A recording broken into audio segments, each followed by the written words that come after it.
I love to play cricket. But I don't have any time to practice. Every day we have to work in the factory for 10 hours.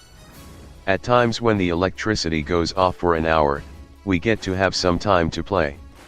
I usually go to the nearby field, where there are schoolboys who let me play with them.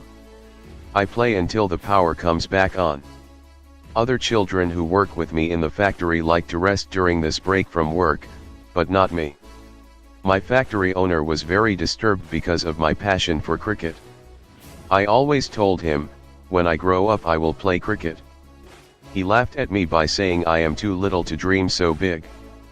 He told me that in order to become a cricketer, I need to be a tiger. The factory people also laughed at me, but I continued practicing cricket every day when the power went out. Last Friday we had a match in the field. I was leading my team. Our factory owner was watching us play.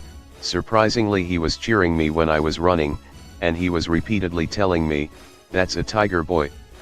We won the match. This tiger mask was given to me by my factory owner as a gift.